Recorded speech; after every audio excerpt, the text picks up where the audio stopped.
Varicose veins కి సరైన చికిత్స కోసం సంప్రదించండి ఎవిస్ హాస్పిటల్. నమస్తే రమ్మగారు. నమస్తే జీ. రమ్మగారు, అరేబియన్ నైట్స్ నుంచి ఏదైనా ఒక చిన్న కథ చెప్తారా? చందమామలోని బస్రా నగరంలో షమ్స్ అని ఒక కుర్రాడు ఉండేవాడట. అయితే వీడికి ఎవరు లేరు, ఏదో ఊళ్ళో తిరుగుతూ ఉండేవాడు. చిన్న ఇల్లు వాకిలి ఉండేవి, బాగా సంపాదించుకోవాలని ఉండేది అతనికి. అయితే ఏమైంది, సరే ఆ ఊరు నుంచి ఒక బిడారు ఇంకో చోటకు వెళ్తుంది. ఎడార్లు అవి దాటుకుని వ్యాపారానికి వెళ్తారు. ఈ ఊళ్ళో ఏం పెద్దగా డబ్బు కుదరటం లేదు, వాళ్ళతో పాటు వెళ్దామని ఈ ఎడారిలో ప్రయాణం చేసే బిడారుతో పాటు బయలుదేరాడు. ఇవి ఎలా వెళ్ళేవాళ్ళు, చాలామంది వర్తకులు కలిసి ఒక గ్రూప్గా ఫామ్ అయ్యేవాళ్ళు. ఆ గ్రూప్కి ఒక హెడ్ ఉండేవాడు, బిడారుకి హెడ్. ఈ వీళ్ళందరూ కలిసి ఎక్కడెక్కడ ఆగాలి అవన్నీ మ్యాపులు చూసి పెట్టుకునేవాళ్ళు. ఆల్రెడీ కొన్ని ప్రయాణాలు చేసుంటారు కాబట్టి ఏ ప్రాంతాల్లో ఆగితే అక్కడ మనకి యాత్రికులకి ఇబ్బంది లేకుండా ఉంటుంది, భోజనానికి ఇబ్బంది ఉండదు, నీరు ఉంటుంది, ఎక్కడ దొంగల భయం ఉండదు. ఇవన్నీ ప్లాన్ చేసుకుని అంతా మ్యాప్ ప్రకారం వెళ్ళేవాళ్ళు. దాంతోపాటు ఎక్కడెక్కడ మజిలీలు, ఏ టైంలో ఎక్కడ ఆగుతాము, ఏ టైంలో ప్రయాణం చేస్తాం, అంతా ఫిక్స్డ్ ప్రోగ్రామ్ ఉండేది. ఏదైనా ఇబ్బంది వస్తే బిడార్లు కత్తులు కటార్లు ఎక్కడెక్కడ ఉంటాయి, యుద్ధం చేసేవాళ్ళు, కాపలా ఉండేవాళ్ళు, బళ్ళు తోలేవాళ్ళు, వంట వాళ్ళు, ఇట్లా వేరు గుంపులు కూడా ఉండేవి. చాలా సమాజమే వెళ్ళేది. ఒక 40-50 మంది వర్తకుల కుటుంబాలు, వర్తకుల పనివాళ్ళు, ఇంత చాలామంది వెళ్ళేవాళ్ళు. వాళ్ళతో పాటు ఈ అబ్బాయి కూడా, ఈ షమ్స్ కూడా వెళ్ళాడు. అయితే ఎప్పుడు ఈ బిడార్లతో ప్రయాణం చేయాల. ఆ బిడారుల్లో నియమాలు ఉంటాయి. భోజనానికి 1 గంట, ఒక పావు గంట విశ్రాంతి, మళ్ళీ బయలుదేరటం. వీడు ఏం చేశాడు, ఎడారిలోకి వెళ్ళాక ఏవో జరుగుతూ ఉంది. కొంత దూరం వెళ్ళాక తినేసి ఒక చెట్టు ఏదో కనపడితే చెట్టు నీడని వెళ్ళి పడుకున్నాడు. నిద్రపోయాడు, బిడారి వెళ్ళిపోయింది. ఓహో, వీడు ఇక్కడే ఉండిపోయాడు. అయ్యో, ఆ నియమాలు తెలియలే. అంతకుముందు ఎవరితోటో ఉన్నాడు, వాళ్ళతో తెలిసింది, వాళ్ళతో పాటు నడిచిపోయింది. ఎప్పుడైతే అతను దాన్ని వదిలిపెట్టి పడుకున్నాడో, ఇంకా వాళ్ళ కోసం వీళ్ళ కోసం చూడరు. సమయం అయ్యాక వాళ్ళు బయలుదేరి వెళ్ళిపోతారు. ఆ వెళ్ళేటప్పుడు ఈ గంటలు మోగటము, ఒంటెలు లేవటము అవన్నీ ఉంటాయి. అలవాటుగా ఉన్నవాళ్ళు ఒక్కునికినా కదలికి వచ్చిందని లేచి వెళ్ళిపోయేవాళ్ళు. వీడు ఐసోలేటెడ్గా పడుకున్నాడు. వాడికి ఈ రకమైన గమనం లేదు. గమనిక లేకపోతే అలాగే అవుతారు కదా. ఉండిపోయాడు. వెతుకుంటే ఎవరు లేరు, ఎక్కడా కనిపించట్లా. ఏం చేస్తాడు, నడుచుకుంటూ వెళ్ళటం మొదలుపెట్టాడు. ఏవో ఒంటెలు వెళ్ళిన దారులు కనపడుతున్నాయి. ఒక రోజంతా తిండి, నీళ్లు, నిద్ర లేకుండా ప్రయాణం చేసేసరికల్లా వెళ్ళి ఒక రోజంతా గడిచిపోయింది. మర్నాడు మధ్యాహ్నం ఇంచుమించుగా ఈ అబ్బాయి ఏ మధ్యాహ్నం తప్పిపోయాడు, ఏ 4 గంటలకి, మర్నాడు 4 గంటల దాకా నడిచాడు. ఆ 4 గంటల వేళ దూరంగా ఎవరో ఒంటె మీద ఒక మనిషి వస్తూ కనపడ్డాడు. ఒంటె కాదది, గుర్రం మీదే వస్తున్నాడు. ఒంటె అనుకున్నాడు కానీ గుర్రం. చూసేసరికల్లా సంతోషించాడు. అమ్మాయి ఎవరో వస్తున్నారండి. కానీ ఆ వచ్చిన వాడెవడు, ఈ ఎడార్లు దాటిన తర్వాత కొంచెం అడవి ప్రాంతాలు అవి వచ్చేసరికి అక్కడ ఉన్నటువంటి ఒక బంతిపోటు ముఠాలోని నాయకుడు. ఓకే, వాడు ఒక్కడే ఎందుకు వచ్చాడో, వాడు రావటం ఏమిటి, ఈ కుర్రాడు కనపడేసరికి ఆ పిల్లల్ని ఇట్లా కుర్రాళ్ళు కనపడితే వీళ్ళని రేపొద్దున దొంగలుగాను లేదా బానిసలుగాను అమ్మేయడానికి లేదా దొంగలుగా వాడుకోవడానికి పట్టేస్తారు. వీడు పెడరెక్కలు విరిచి కట్టేశాడు కుర్రాడిని, షమ్స్ని. ఏం చేస్తాడు, అక్కడి నుంచి గుర్రం వెనకాల పరిగెత్తించడం మొదలుపెట్టాడు. పరిగెత్తించి వీడిట సొమ్మసెళ్ళిపోతున్న సమయానికి ఒక మంచినీళ్ళ దీని దగ్గర ఆగాడు. నది లాంటిది ఒకటి ఉంది, ఒక పాయ అట్లా పోతుంటే అక్కడ గుర్రం ఆపి అతను మంచినీళ్ళు తాగటానికి దిగాడు. ఇతను కూడా దగ్గరకు వచ్చాడు. వెనకాల చేతులు కట్టేసి ఉన్నాయి, వంగి నీళ్లు తాగటానికి ఏదో కొంత అవకాశం ఉంది. దగ్గరకు వచ్చేసరికి వీరికి ఏం తెలిసింది, ఆ నీళ్ళల్లోకి దిగిన వాడు ఇట నీళ్లు కొట్టుకుంటూ మొహం మీదకి నీళ్ళు తాగుతూ ఒక్కో దోసెడు తాగుతూ నీళ్లలో రిలాక్స్ అవుతున్నాడు. వాడికి బొడ్లో ఒక కత్తి ఉంది, పొడిగాడి. ఆ కత్తి ఇక్కడ పెట్టాడు. వంగినప్పుడు కత్తి ఉచ్చుకుంటుందిగా, ఒడ్డును పెట్టాడు. ఆ గుర్రం పక్కనే కట్టేసి ఉన్న షమ్స్ నిలబడ్డాడు. కత్తి కింద కనపడంగానే వీడికి ఒక రకమైన తెగింపు వచ్చేసింది. ఆల్రెడీ కొంతమేర ఈడ్చేశాడు ఆ ఇసుకలో పడేసి. పొట్టగిట్ట దోక్కుపోయినాయి వీడికి, చేతులు అన్నీ పరిగెత్తిచ్చాడు. కాళ్ళు పీకొచ్చేస్తున్నాయి.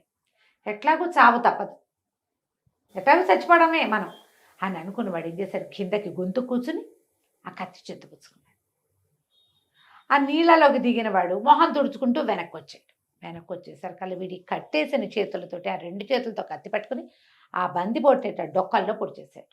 ఓ పొడి చేసేసరికల్లా వాడు పెద్ద కేక పెట్టి యాళ్ళ అన్నట్టు పడిపోయాడు.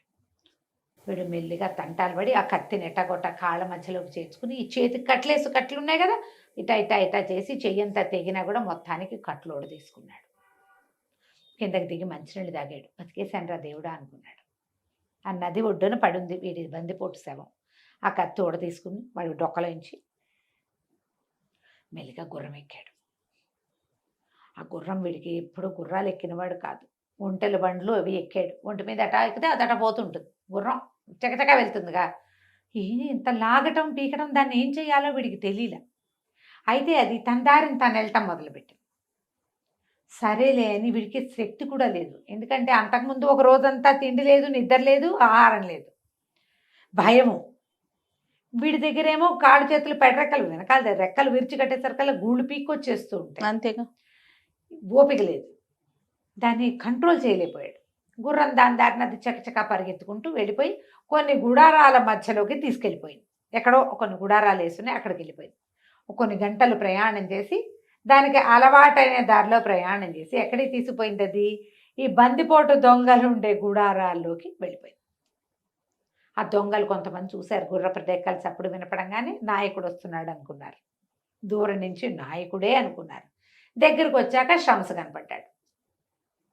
వాళ్ళల్లో కొంతమంది పరిగెత్తుకుంటూ వచ్చేసి గుర్రం కళ్ళలు పట్టుకుని పిండి రెక్కలు పట్టుకు తిప్పేసి, ఎవడరా నువ్వు?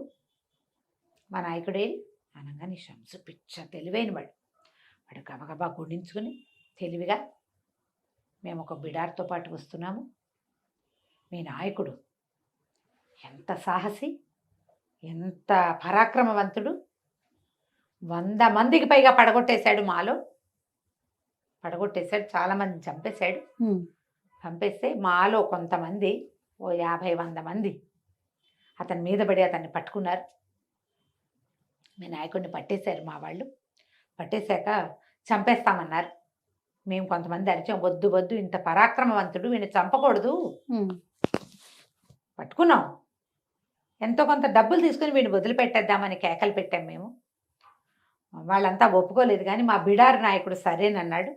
ఇంత పరాక్రమవంతుడు 100 మందిని కట్టగా చేయగలిగిన వాడిని చంపేస్తే ఎట్లా?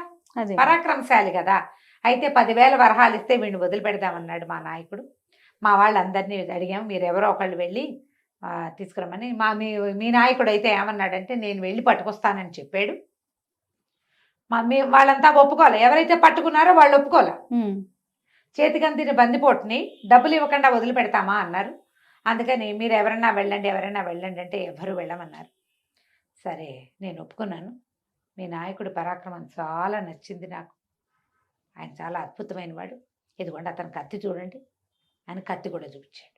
కత్తి పుచ్చుకొచ్చాడుగా. అదే వాళ్ళు ఆశ్చర్యపోయారు. ఇది నాయకుడు కత్తి, పరాక్రమశాలి, మా నాయకుడు చిన్నవాడు కాదు. అవును, మేమందరం సామాన్యులు, వాడొక్కడే మాలో బలాఢ్యుడు, వాడంత సూపర్ హీరో ఎవడూ లేడని వీళ్ళంతా వలవల ఏడిచారు. ఏడిస్తే వీడన్నాడు, మరి మీరు 10,000 వరహాలు ఇస్తే మీ నాయకుడు ఉన్న చోటికి తీసుకెళ్తా. నేను మీ గుర్రం ఎక్కాను, మీ గుర్రానికి అలవాటైంది కాబట్టి అది తీసుకొచ్చేసింది ఇక్కడికి. నేను ఈ మాట చెప్పదాం, మీ గుర్తు కోసం కత్తి చూపించడానికి తెచ్చాను అన్నాడు. అనేసరికి వీళ్ళు వాళ్ళలో వాళ్ళు తర్జనభర్జనలు పడ్డారు. నాయకుడు అసలు ఎవరికైనా దొరుకుతాడా? ప్రతి వాళ్ళకి వాళ్ళ నాయకుడు దైవాంశ సంభూతుడని ఉంటుంది. అంతే. వాడి వల్లే మనం వాళ్ళు బతుకున్న వాళ్ళని భావాలు ఉంటాయి. ఆలోచిస్తే కుర్రాడు షమ్స్ అన్నాడు, అట్లా కాదు, మీలో 10 మంది రండి, అందరు రావద్దు, 10 మంది రండి, మీ నాయకుడు ఉన్న చోటు చూపిస్తాను.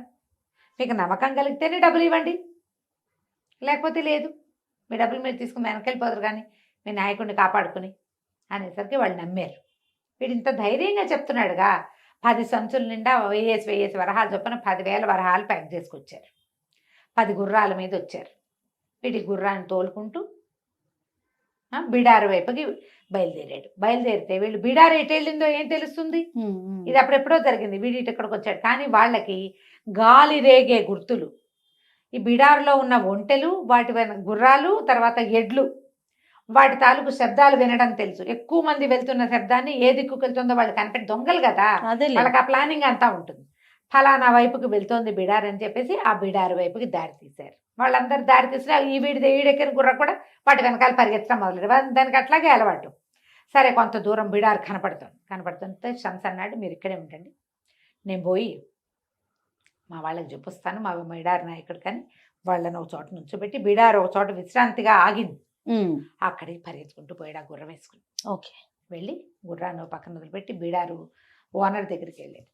పెద్ద వర్తకుడు ఉంటాడు కదా, ఆయన దగ్గరికి వెళ్ళి జరిగిందంతా తూచా తప్పకుండా చెప్పేశాడు. మందిపోటు చచ్చిపోయాడు అక్కడ.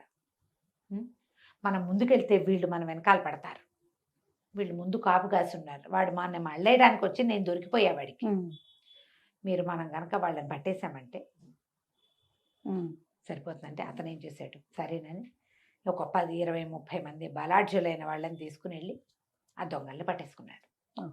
పట్టేసుకుని 10,000 వరహాలు తీసేసుకుని అతను అన్నాడు, వీళ్ళని చంపేయండి, 10,000 వరహాలు షమ్స్వి, వీడికి రూపాయి లేదు అంతకుముందు, వీడు ఒక బందిపోటు గుంపు నుంచి మనని రక్షించాడు నాయకుడిని చంపేసి, కాబట్టి 10,000 వరహాలు షమ్స్వి, మనని రక్షించినందుకు వీళ్ళని చంపి వాడిని రక్షిద్దాం మనం అనగానే షమ్సే ఒప్పుకోవాలి. ఇక్కడికి వచ్చాక మీ నాయకుడు చనిపోయాడు అన్న విషయాన్ని రివీల్ చేసేసాడు వాళ్ళకి. మీతో మాకు ప్రమాదం రాకుండా ఉండడానికి మిమ్మల్ని ఇచ్చేసాం. వాళ్ళ దగ్గర ఉన్నవే 10,000 వరహాలు, అవన్నీ వీళ్ళు కొల్లగొట్టేశారు. ఇప్పుడు తెచ్చేసాడుగా మొత్తం. అయితే వీళ్ళని చంపేయమంటే వాళ్ళందరూ గజగజ వణుకుంటూ కూర్చున్నారు. మాకు నాయకుడు వెళ్ళాడు, మేమేం చేస్తాం, మా గుంపులో ఉన్న వాళ్ళంతా ఆడవాళ్ళు, పిల్లలు, వృద్ధులు అని ఏడవటం మొదలుపెట్టారు. షమ్స్ అన్నాడు, నాయకుడు లేకపోతే వీళ్ళు ఏం చేయలేరు, వీళ్ళు మళ్ళీ ఒక కొత్త నాయకుడిని కట్టడానికి 2 ఏళ్ళైనా పడుతుంది, ఈ లోపల ఏదో ఉన్నది 10, 5 పెట్టుకుని బతుకుతారు వాళ్ళు మనలాగానే, వాళ్ళని వదిలిపెట్టేయండి అనేసరికి బిడార్లో అందరూ ఆలోచించుకుని ఆ నాయకుడు కత్తి షమ్స్ కప్పచెప్పారు. వాళ్ళకి చెప్పారు, కేవలం మీరు వీడి వల్లే బతుకున్నారు, మీ దగ్గరికి వచ్చేసాక ఇంకా దారి లేక వాడికి చెప్పాడు ఇది ఈ కథ అని చెప్పి వాళ్ళ 10 మందిని వదిలిపెట్టేశారు. బతుకు జీవుడా అని వాళ్ళు ఎక్కడైతే గుడారాలు వేసుకున్నారో అక్కడి నుంచి అవతలకి, ఎడారి అవతలకి వెళ్ళిపోవటానికి వీళ్ళకి అల్లా సాక్షిగా ప్రమాణం చేశారు, మేము వెళ్ళిపోతాం మా నాయకుడు సాక్షిగా, ఫలానా నది ఒడ్డున అది నీటిపాయ ఒడ్డునే మీ నాయకుడి శవం ఉందని చెప్పాడు. వాళ్ళు పోయి నాయకుడిని ఖననం చేసి ఆ గుంపంతా పోయారు. ఓకే. బిడారు వాళ్ళు ఎంతో సంతోషంగా ఈ షమ్స్ని తీసుకుని వెళ్ళి ఆ పైన ఉన్న బాగ్దాద్ నగరానికి చేరి తర్వాత అతనితో అక్కడ ఒక మంచి వ్యాపారం పెట్టించి హాయిగా ఉన్నాడు వాడు. కథ కంచికి మనం. చాలా బాగుంది రమ్మ గారు. నమస్తే. నమస్తే జయ.